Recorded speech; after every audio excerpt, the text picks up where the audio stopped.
एक छोटे से गांव में एक बुजुर्ग बड़ाई हरीराम रहा करता था। वह बहुत ईमानदार और मेहनती था। उसकी एक छोटी सी लकड़ी की दुकान थी जिसमें वह कुर्सियाँ, मेज़ और पलंग बनाकर गांव वालों को बेचता था।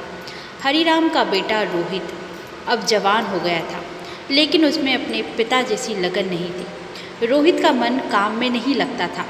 उसे केवल दोस्तों के साथ घूमना, मोबाइल चलाना और देर तक सोना अच्छा लगता था। हरीराम रोज़ सुबह जल्दी उठता, लकड़ी काटता, नापता और मन लगाकर फर्नीचर बनाता।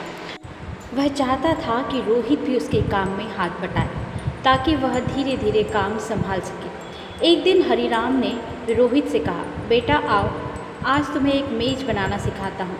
यह काम आसान नहीं, लेकिन ज़िंदगी में काम ही काम आता है। रोहित ने मुंह बनाते हुए कहा, पापा यह सब पुराना ज़माना हो गया है। मैं अब कोई बड़ा काम करना चाहता हूँ। यह लकड़ी काटना मेरा काम नहीं। हरीराम चुप हो गया, लेकिन उसके चेहरे पर चिंता साफ दिखाई दे रही थी। उसने सोच लिया था कि अब वह रोहित को ज़बरदस्ती नहीं समझाएगा। धीरे धीरे हरीराम की उम्र बढ़ती गई और हाथों में पहले जैसी ताकत नहीं रही। एक दिन गांव में एक बड़ा ऑर्डर आया, स्कूल के लिए 20 कुर्सियाँ और 20 डेस्क बनाने का।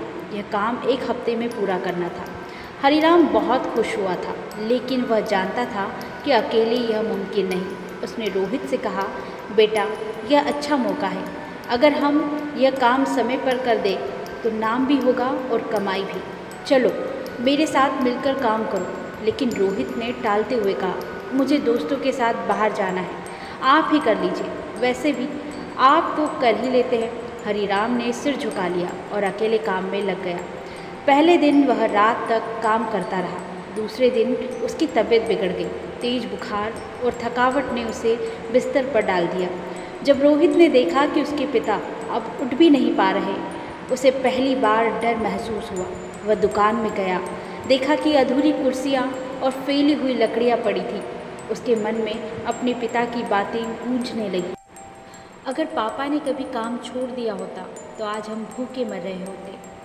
अब मेरी बारी है कुछ करने की। रोहित ने पहली बार हथौड़ा उठाया, नापा और एक कुर्सी बनानी शुरू की।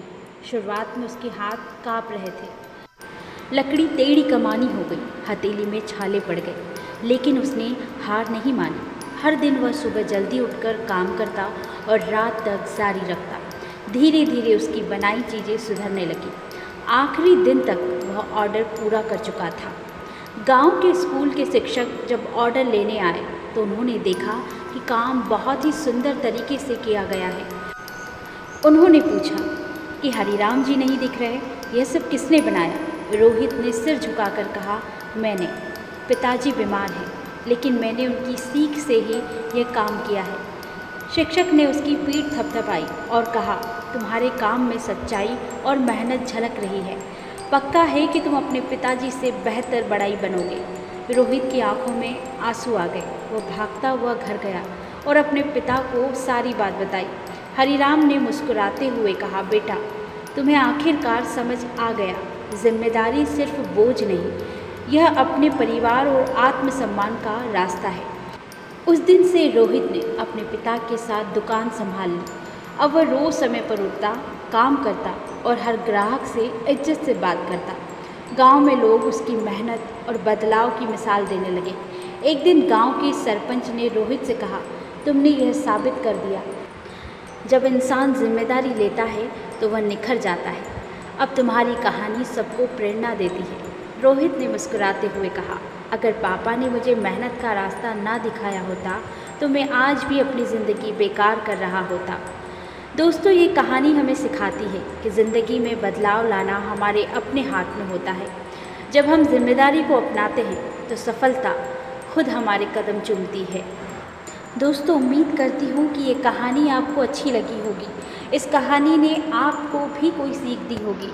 तो अगर आपको ये कहानी, ये वीडियो अच्छा लगा है तो इस वीडियो को लाइक कीजिएगा। चैनल पर नए हैं तो चैनल को सब्सक्राइब करके बेल आइकन को प्रेस कर लीजिएगा। मिलती हूँ नेक्स्ट वीडियो में। तब तक के लिए अपना ख्याल रखिए, हंसते रहिए, हंसाते रहिए। नमस्कार।